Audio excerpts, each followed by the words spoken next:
Okay, good afternoon, guys. I don't know if you looked at the channel a little bit earlier, but I did post, excuse my voice, it's a little bit raspy today, the ingredient list and what I had put out for spices and what I was using to make the turkey tetrazzini. I already have the bucatini boiled here, still steaming. I used my little pot again because I'm only making a small amount of my pasta water back there. I'm going to try very hard today to not say the word 50 million times because I noticed I did that in the last video. I have ready our Kerrygold butter and a little bit of olive oil. I try not to use too much oil. I prefer avocado or olive, but just a little tiny bit because oil does seem to turn rancid at high heat.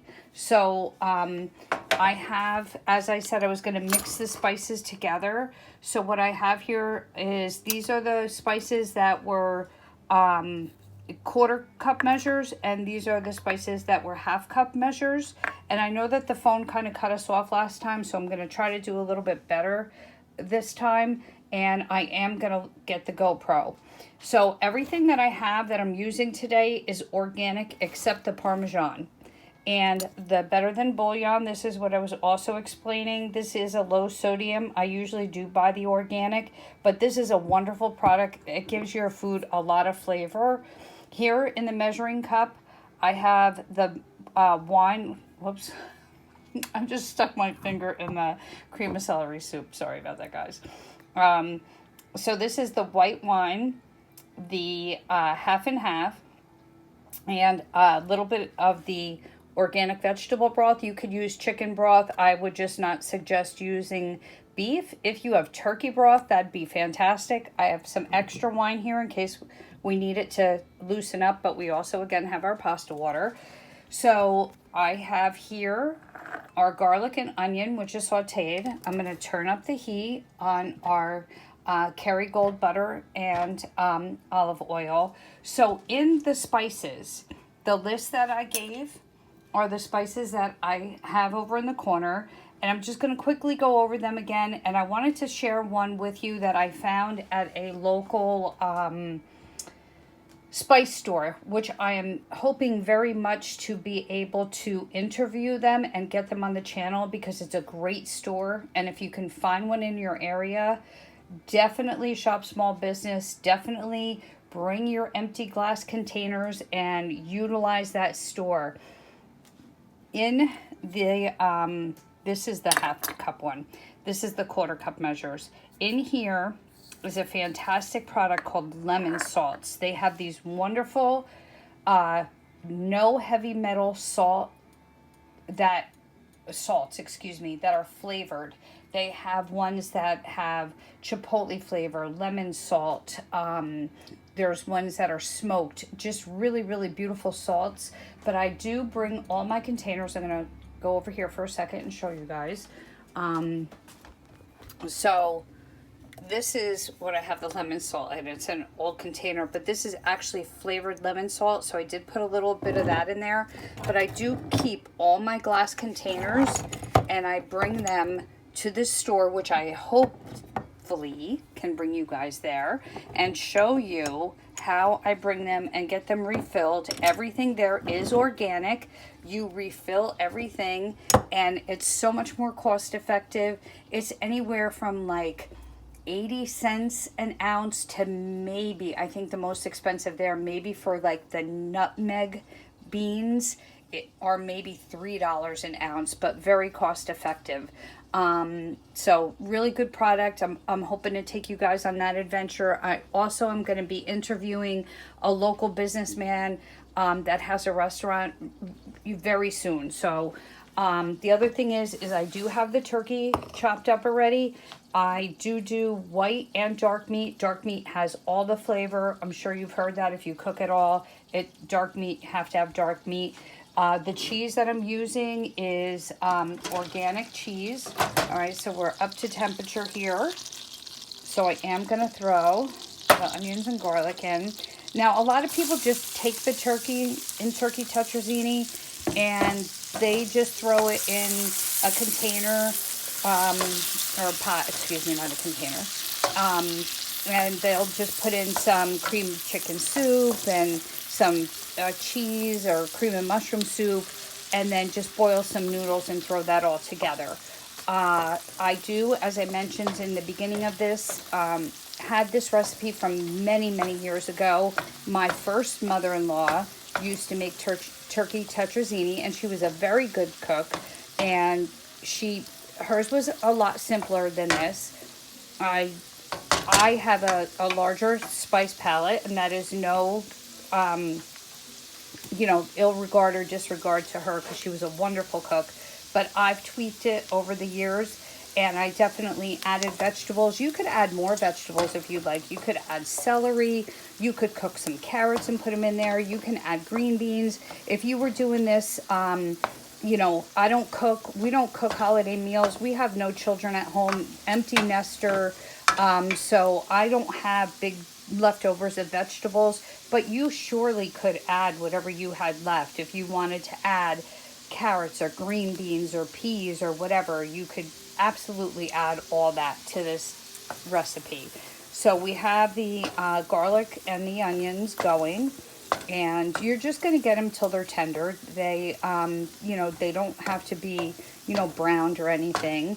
And you do want to, I call it rustic. I grew up in a household of all Italian women. My grandmother had a little bit of Czechoslovakian in her, so we had a lot of cabbage and a lot of things, but you do want to get them to just tender. But I cut everything rustic. I don't dice it super small or do any of that.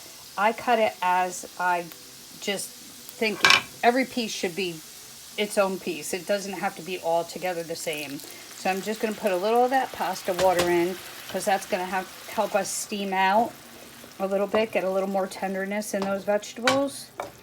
So we're going to steam that out. And then I'm going to add first, before I do anything else, that little bit of Better Than bouillon that I told you about that's in the jar. So I'm opening that with one hand. This is mastery. So this is the jar. This is how it looks. It kind of looks liquidy. It's a wonderful product. It does give a lot of flavor. If you can find it in the organic, I would say use the organic. It's one of those ingredients that if you looked at the channel, just going to use a quarter of a teaspoon. It is not Bobby approved. It is not Yuka approved. It's not something that they agree with. They feel, I guess, that the salt content is a little too high. I personally, for using a quarter of a teaspoon, don't feel that it's that bad. I feel that it lends a lot of flavor, and I feel that little tiny bit of a trade-off is okay. I use it very infrequently. I use a little bit in soups. I use a little bit in stuffing. So to me, it's worth adding that little bit. And if you're not eating it every day, I really don't think that it's that terrible. I mean, we do want to be watchful of what we do put in our bodies. It's important, but I don't think a little tiny bit is going to be that much of a big deal. But boy, does it give you a big zap of flavor. Okay, so now I'm going to add in our 2 sets of spices, the quarter teaspoon of everything and the half a teaspoon. If you look at the list, you could see those. So the list is up on the channel, and there's quite an array of them. We have that lemon salt, as I mentioned. We have the oregano. We have the basil. We have a little tiny touch of mustard powder in there, which, a lot of people do like their turkey with mustard, but just layers in the flavor. There's definitely some sage in there. Everybody knows that sage goes with turkey. So there's a little bit of black pepper. And I didn't put any regular salt, just that lemon salt, just to give it a little bit of brightness. So that's also in there. So now we are going to add the turkey and just let it get warmed through. So you can chunk it. You can, once you take your turkey off the bone, if you had made a breast or you had a huge turkey left over from, you know, a gathering, or you just, you know, had a bunch of turkey left and are tired of making turkey soup or turkey pot pie, this is a nice different recipe to use. I am going to add a little more of the pasta water just to give it something to get warm with.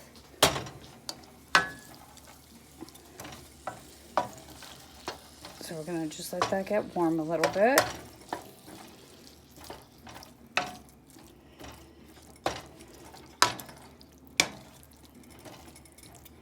And then we'll also help the flavors from the spices distribute, and the onions and the garlic.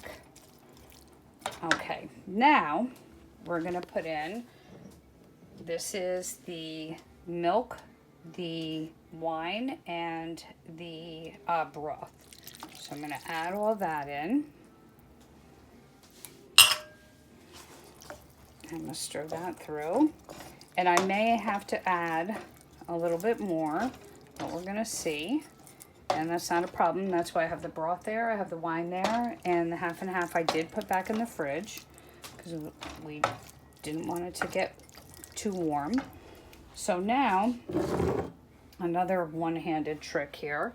I'm going to do the cream of celery soup. And the one that I'm using is Pacific. And I'm using this because it is actually approved by the people I trust. And it's organic, very minimal ingredients. There's like 5 ingredients in there. So I am trusting that. And I don't want to put the phone down, but there is a lot more in there. So I may get it out in a minute. I can use maybe a little broth to get it out with. But so I'm going to stir that through. And this is like a really good comfort food. You know, we're transitioning into spring, but we're still having some chilly days. We actually had, let's switch hands for a minute. We had some snow and some cold. So this is actually a stick to your ribs kind of thing. And this is something, if you don't want to add the onions and your kids don't like chunks or whatever, you could leave those out and just do it. You can modify and lessen the spices and just do the turkey.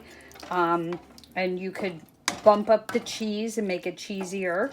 And you could use egg noodles. You could use rice. You could put whatever vehicle underneath that you would like. So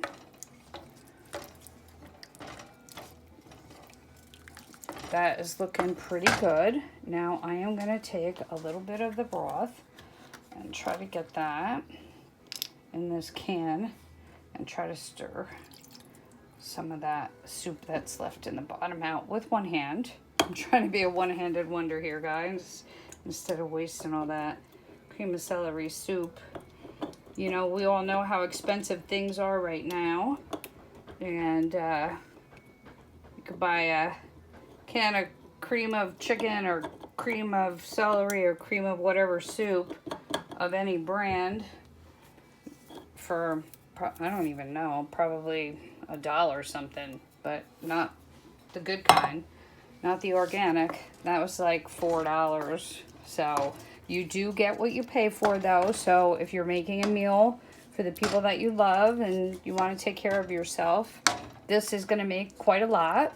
You could bump up the turkey. I had more. I could have added more turkey, but I figured let me lessen the turkey so that you could see how the ingredients incorporate. So now we are going to sprinkle in. I already threw my measuring spoons in the sink, which I didn't mean to do that. But I'm just going to put in about 3 teaspoons of grated cheese. I don't usually use pre-grated cheese, but for this, it's okay. It's just to thicken it up a little bit, and then we're gonna put in that wonderful raw cheddar cheese. Very hard to find. I can't find it in a lot of stores around here. We don't have a lot of great organic I'll tell you, the brand is up on the page if you look at it. So I have this all pre-grated. I usually use a very small grater when I want things to melt pretty quickly.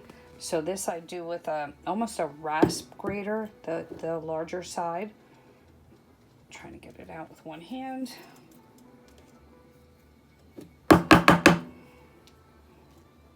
Okay.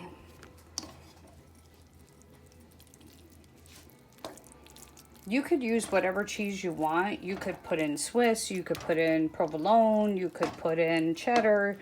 I am just trying to keep it as organic as possible, and you can make it as thin or as thick as you'd like. You could omit completely the cheese if you would rather it just be let me turn on the fan over here a second. Whoops, I turned off the light. I meant to turn on the fan.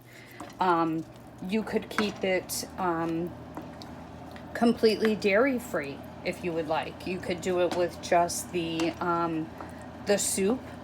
Some of the cream soups do come dairy-free. You can find them. And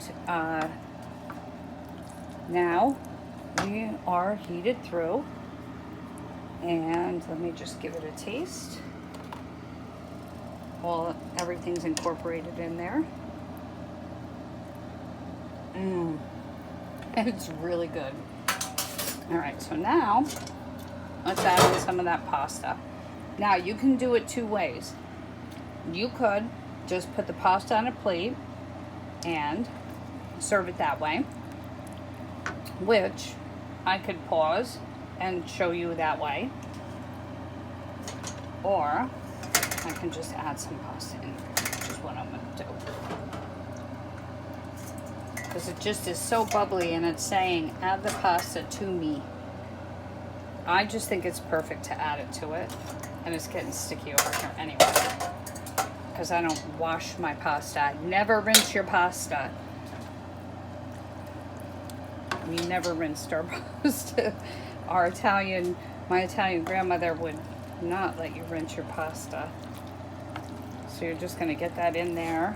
And guys, I'm gonna get off the pasta kick and I'm gonna do something else for you guys. As soon as the weather breaks, I wanna do a really nice Greek summer dish for everyone. I wanna do my Greek chicken, homemade tzatziki sauce, and the watermelon salad. Let me try to switch hands again so I can get a better incorporation of what's going on.